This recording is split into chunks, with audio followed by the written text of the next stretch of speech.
sister doing? She's here too. Are you 50? Yeah, they're 50. There was one or two of them. There's one right there. Secret.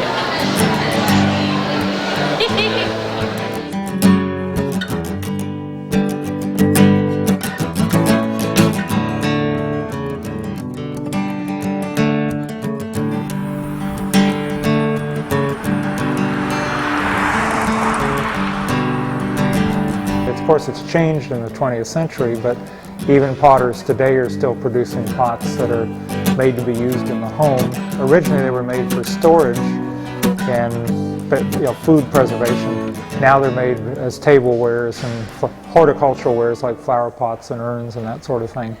But most potters just make a lot of pots and they sell them at very reasonable prices. And that's what a production potter is all about.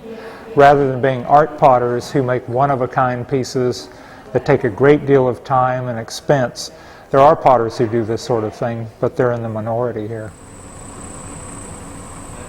We do have a broader range today with the internet and with galleries, and and just what I've been telling Crystal, get your work out in as many galleries and places as you can, not just anywhere, not just any fly-by-night flea market, but in places where people will appreciate what you're doing, and utilize the internet, because that's another marketing tool, because now you can market your work across the country done properly. So there's other, as one door closes in some aspects, there's another door that opens. You just got to recognize it. As I got older and my parents opened their first stores, I was at the Pottery every day, and as I got older I started taking on bigger jobs around the shop. I started to having to do the things like sanding and signing my parents' work. Somebody had to do it, so when I come home from school I was taught to do that. And dealing with the customers that come in the store, I worked every Saturday, the busiest day, and I enjoyed working with the people, and they enjoyed seeing a family. And Seagrove is known for family potteries, and they enjoyed seeing us in that way. So that's a very strong part of who we are as the King family, my parents and myself together, and maybe another future generation after that. So I have done a lot of different forms, but I knew I loved pottery and the folk art and the face jugs. I just love to get in there. I do no two alike, but we love what we do, you can tell. Selling your pots today is a whole lot different than selling your pots just as 20 years ago. What we have to offer in this area that is unique for Seagrove is the fact that we have the tradition, unbroken tradition that goes way back to the first settlers in this area. See it made. Come out to the shops and see it made. People are coming in from the outside, and they came here because of the traditional knowledge, the clays, and there was a market here, even for the 5 or 6 shops that were around in 1970. There were just Owenses and Almonds and Coles, and that was pretty much it back then. But it's expanded partly because first the whole wave came in, people from the Vietnam War and the Back to Earth movement in the 70s. They're still making pottery. They're old-timers now.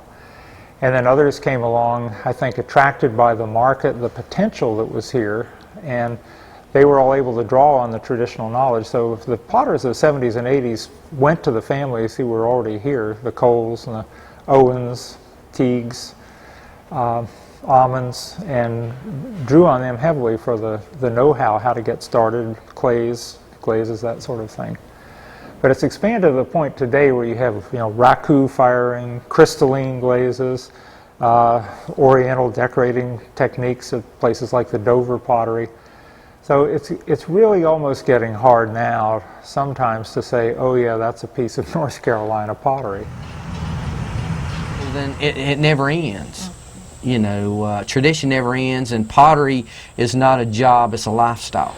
I did. It's salt firing I did for the show at Seagrove. Yeah. Did you get the alligator also? You got my favorite pieces. If you go to Walmart, you buy the little plant in the container. Just sit it right in there. Have all kinds of salt glaze pieces. He fired it this week, I believe. 210, please, sir. You might want to use that book to bear down. So I appreciate you telling me all about that piece of pottery. Yeah. It was a nice piece when I saw it. It was nice, but if you have several, you know you're building a collection. You don't need a million of the same thing. So, want to start over? The pottery that we do as a family, that's what's represented here at the store, first and foremost. And second, it's a place for folk art, for pottery based on the folk art tradition, face jugs, which comes from my family background. And as I tell a lot of people, if I sell someone else's folk art in the store, I want them to come from a traditional background, someone who already has a name, who I view as authentic and do not mind promoting. And so if I have a person's work in my store, this is someone I feel is worth collecting. My mother actually hooked this rug. She does rug hooking, traditional rug hooking on the side. This is a special piece. This is one of the first pieces that my mom actually done, so it was a really big project for her, a very detailed project. But it had a lot of meaning for it. My mother's father, was the town mayor for many years, and this building here was the old Seagrove Train Depot, which was the first Seagrove Pottery Museum at the shop that my parents apprenticed at. And the hands that are turning the pottery here were Dorothy Allman's hands. Every potter's different on what they choose to do, so you can definitely pick out the style of work once you learn that. The customer likes to come in here and challenge himself to being able to identify who makes each pot. Over the years, what is neat about selling the jugs for me is that I've always collected the pots and gotten to know the potters behind it and become friends with them. And through the years, these pieces that are so well known now, like Marie Rogers, they're really hard to get a hold of now, and I don't get to have them in my store. But early on, we did sell them. Berlin Craig's work we did sell. So I'm 12 and 13 in the store and educating the public about these older potters who were carrying on this tradition. And so growing up, they were a huge influence on me because I would tell the story every day about these potters. And so their work has been a huge influence in my life and me doing folk art and staying with folk art, feeling a purpose and a tie to that, probably because we had them in the store to teach people. So I wish we still had them, but as time goes on, those pieces get more popular and are a little harder to get a hold of now, so I keep my collection on the top shelves here where I can still share the story by pointing them out.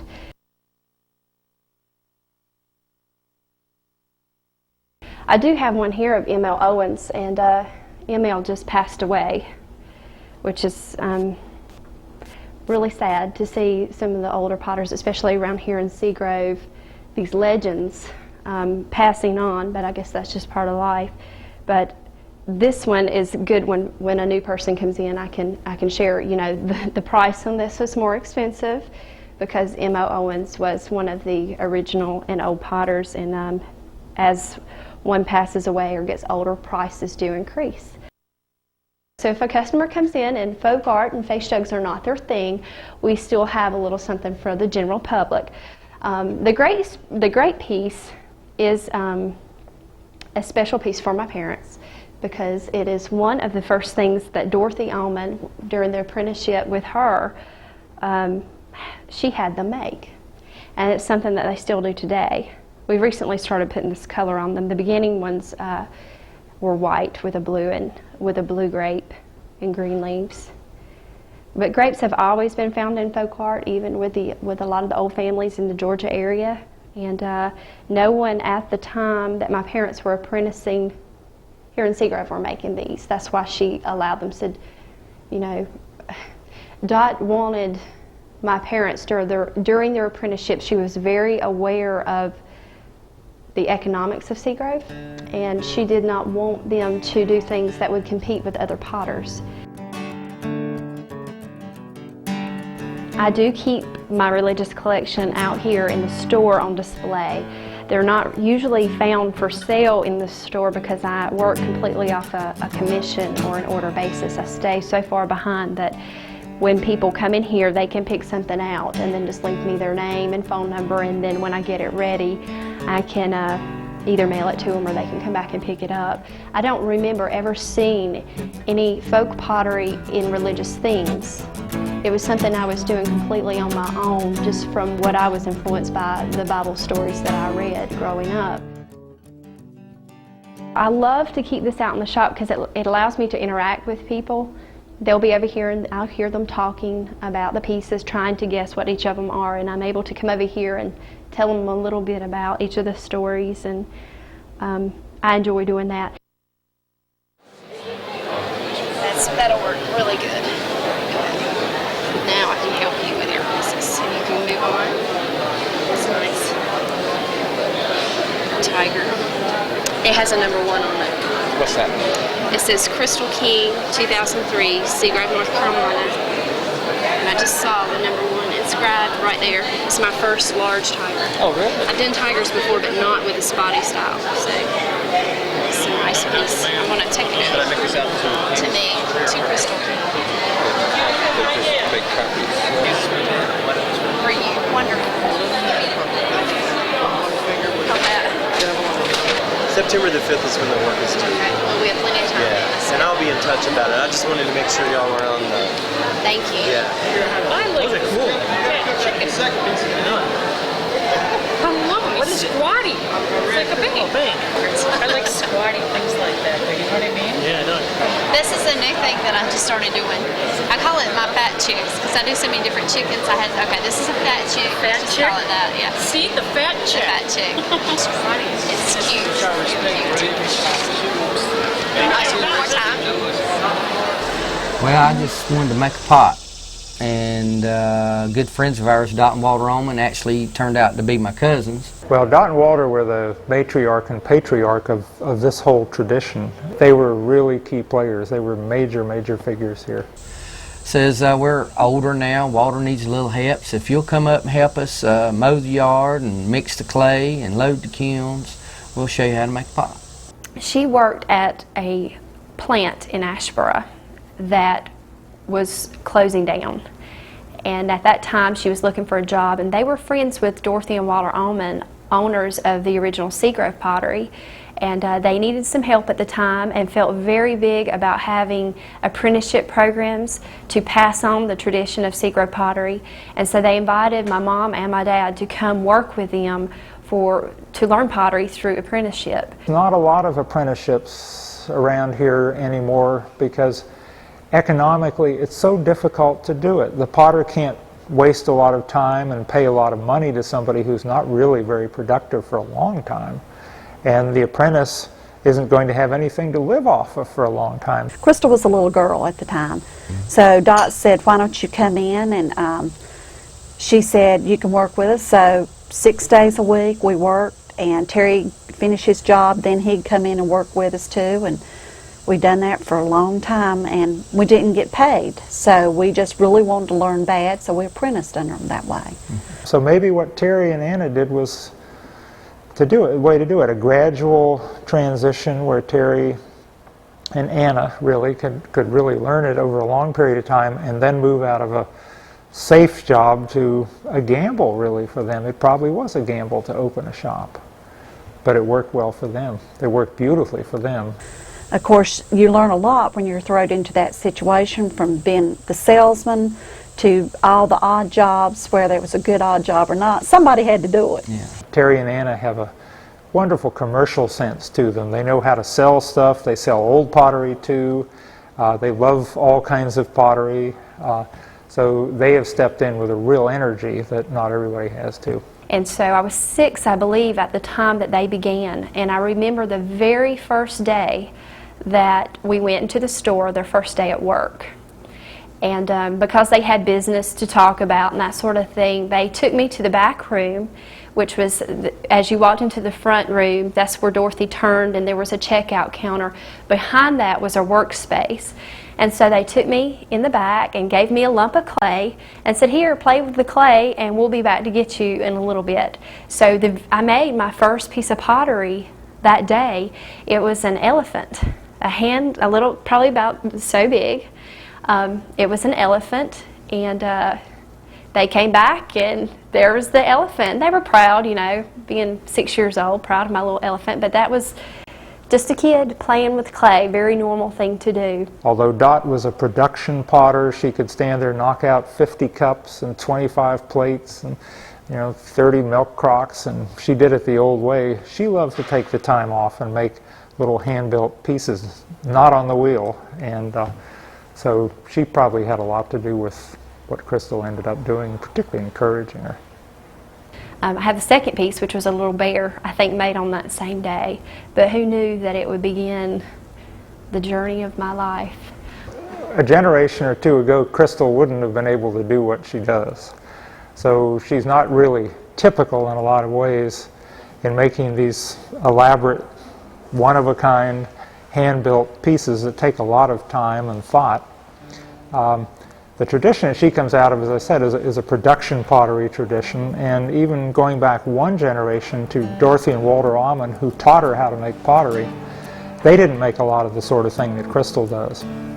But Don Almond, in her spare time, she used to make frogs, occasionally face jugs. They weren't mainline, part of their usual output.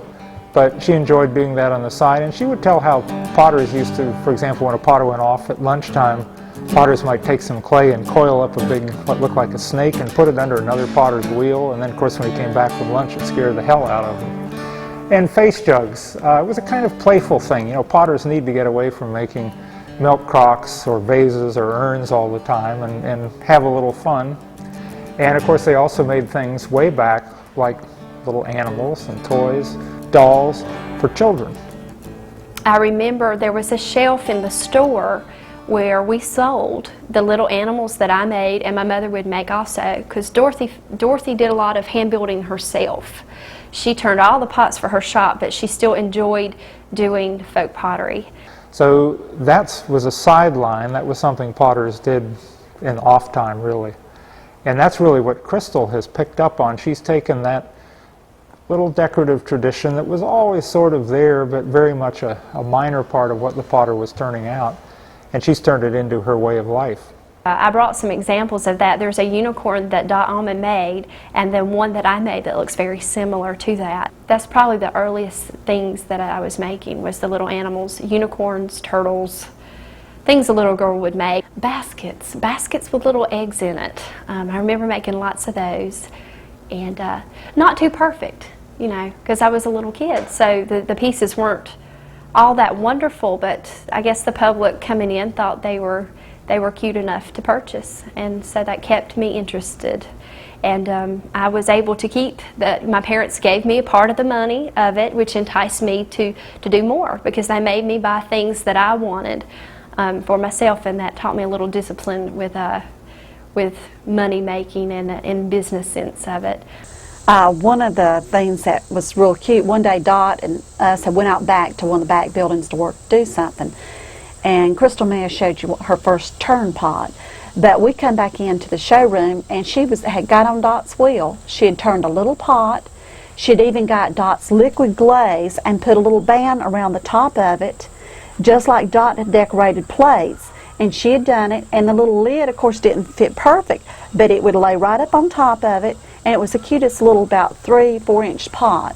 And she'd done all that by just being around watching, and that was the first piece that she ever turned.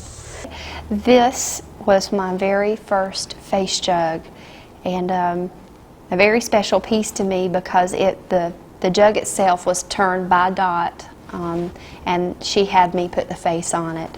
And that was while my parents were working there and specializing in face jugs. But it was my first one, and it's signed on the bottom, Crystal King, Seagrove, and then 1985. And of course I used the broken china plates that was a trademark for her and for my family, of putting the broken china pieces in as the teeth. And I did the face myself. you never know if a person wants to do pottery until they just do it. Because when she was still in school, at one point she thought it was better working at the mall. So we let her go work at the mall. And she didn't, and then she found out, well, it's not so bad doing pottery, you know. And so when she graduated, she says, well, I think I might just do pottery. It seems like it's something I like to do and I can make a little money at it. I said, well, that's fine, you still need to go to college. But I don't know what I want to do. She says, I says, well, just take business, you know. So she took business in college, and while she was doing that, she was still making pots, you know, making her percentage. And when she graduated and went out on her own, we fixed up Southern Visions down there where she could do her own thing, and that's when we knew that's what she wanted to do. So I don't think there was no ever early age you can tell that that's what a youngin's going to do. I chose not to go to a four-year college and get a ceramics degree or to even take ceramics college courses. I felt in folk pottery, which is what I was already known for, that folk art is about your surroundings, the natural influence of your surroundings coming out in your art. And being family taught was something unique that I had. And I didn't need to promote myself as being academically taught. I needed to promote myself as being, you know, born and bred into the clay. And then I was afraid if I went and got a degree that it might confuse that factor and that it also might influence my work.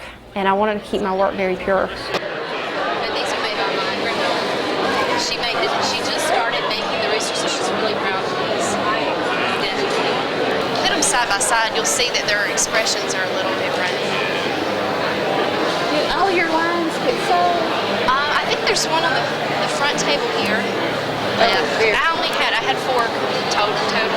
This one has been reduced because it has a small little hairline right there and a few underneath which you don't want her to see. But of course, if you want to matching ones, you can always place an order. It takes me a little bit longer to get around to it, but I could do 2 different ones. Okay, I'm gonna walk back here and start wrapping some of your pieces here. Thank you. I hope y'all enjoy your stuff. I always says Crystal has it in her heart, in her mind, and her hands. You can tell she loves what she does when she talks to you about her pieces. You can fire salt glaze in a gas or an electric kiln, and some more modern potters do that. But we have built a wood kiln. We fire actually with wood, which is a little bit harder to do, and you get some varied results out of that. This is a good example because you have right here in the front of this pot a ash from where you're throwing in the wood starts floating around in the kiln and accumulates on the pot, and here you see this nice little ash drip on the front, whereas in the back it's a more uniform look. And when people come here to Seagrove and they're looking at the salt glaze, I love to show that to them because you see that the potter only has so much control over the results of the kiln, and each pot is really a work of nature, which makes it very interesting, and we feel like it's just a really special way to fire pottery. So that is salt glazed, and these are also lidded jars of the salt. But if you notice that even if these 2 pots were fired in the same kiln, there's such variation that one will look light colored versus one being dark colored. This one with the ash flashing was actually sitting probably more toward the front, and that's why I got a thicker ash run. And this was facing the front because as you're throwing wood into the front of the kiln, the draft is sucking through that kiln up through the chimney, and it's pulling all that ash, is forcing it up against the front of the pot, and that is what gives you that look. Here in Seagrove, almost everybody now seems to have a salt kiln. It's like the fun thing to do, a little bit more prestigious thing to do, so it's really getting a lot more enthusiasm, and even the new people who aren't traditional are starting to do it. For us, it's like fun time. You got to get near the fire. You got to get the wood-fired kiln so you can, experience your true roots. And so we have been doing that for the last, I don't know, probably 10 years.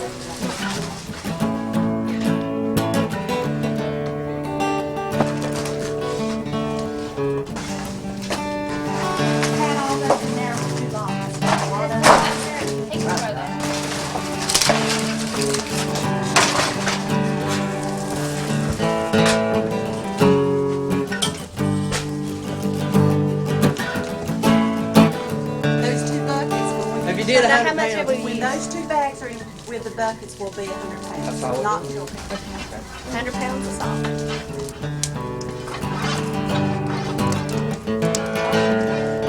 Don't lean on that Ain't you kill done?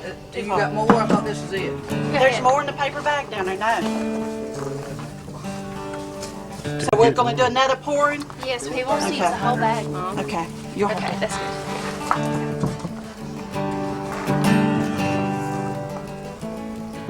About that one.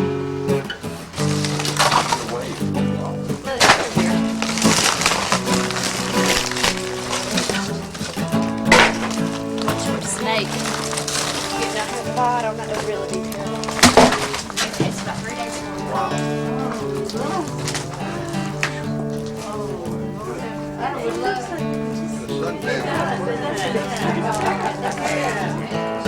Damn, I think I'm out burning my clothes up here.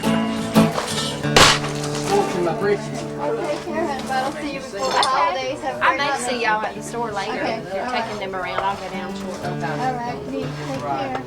I think what amazes people the most watching me is how it goes from one piece to the whole piece. When you see the whole piece, you can't imagine how it's pieced together. But then to watch me piece it together, it seems so simple. But I promise it's not as simple as it looks. I've just been doing it about 10 years now. So I'm much quicker than a lot of artists when it comes to hand building.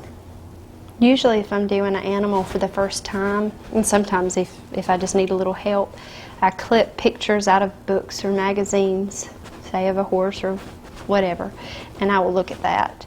Because you don't realize until you're actually sculpting an animal that the least little detail changes what animal it is. For instance, the ears of a horse or the ears of a dog. If you think about the varieties of dogs out there, whether a dog has pointy ears or floppy ears changes everything. And sometimes it's so slight you really don't think about it until you're trying to make it yourself. So photographs help in doing that, paying attention to detail. Once you've made a piece though, you kind of have figured it out. And it's much easier the second, third time you do an animal or do a piece.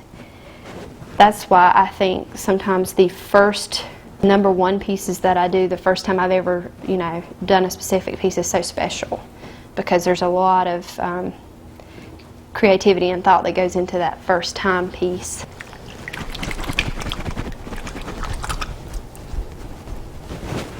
And I think that's the connection that I have with the people who collect my work, is it makes them feel good. They say that they have it in their home and they look at that piece each morning and it makes them smile. That's exactly what I want my work to do.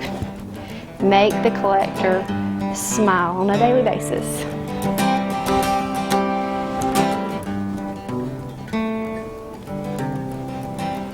And this piece is still kind of solid around in here.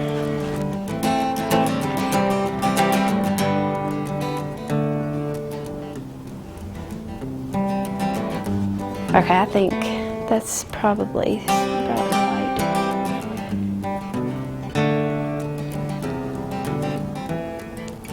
I use very simple tools. This is an ink pen. Some are special potter's tools, like this is a needle tool. But I found that there's 3 basic themes to my work, and not meaning to be in the beginning, but now I see that the themes taking shape.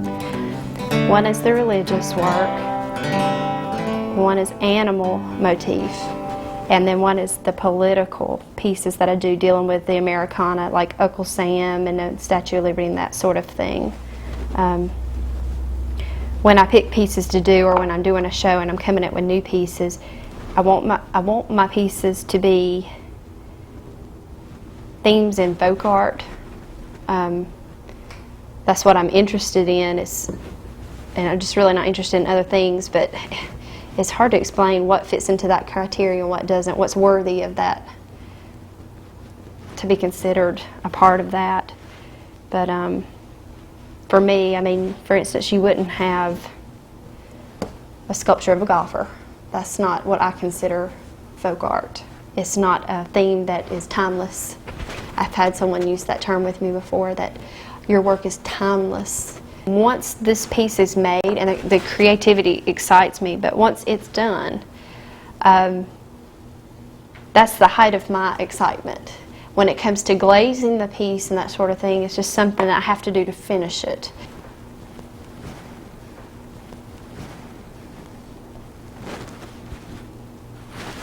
Last check for cracks. That right there is going to be a crack if I don't fix it. I usually sign, I always put my name, Crystal King. Lots of times I'll put Seagrove, North Carolina, and the date.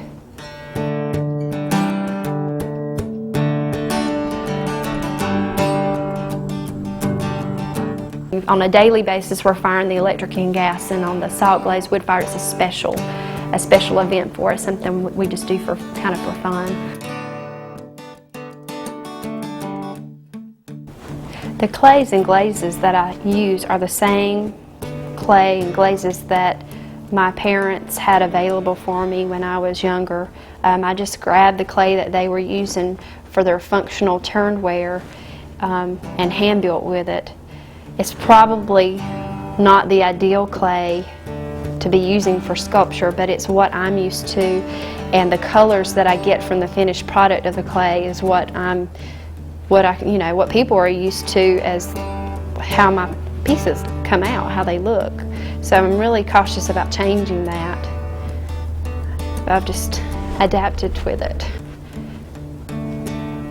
A lot of people don't understand why you fire it twice, but the first time is just to make the pottery hard where you can glaze the piece, and the second time is to actually make the chemicals react to cause the glaze to be shiny. I don't have to worry about how thick it is because I dip it twice in another glaze. Ooh, notice it didn't go half and half very well.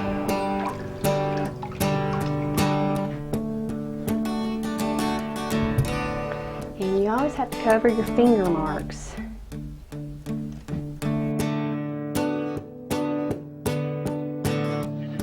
Yes. Yeah, no problem, so. Is that right? Oh, my Uncle Sam is still here. Gosh. Yeah, I have nice pieces. They're just hidden around the booth. I had 2 cows in this show today, but they were completely different. Yours looks like a cow bang. Right. Is yours a bang or just a cow? When I do shows, lots of times I try to do one of the kind of pieces that are first time. You're looking like, I don't believe it. Sure, I get it today. Well, even if I had, I wouldn't have had it. I had 10 people call me to bring lines to the show for the water, and I love him.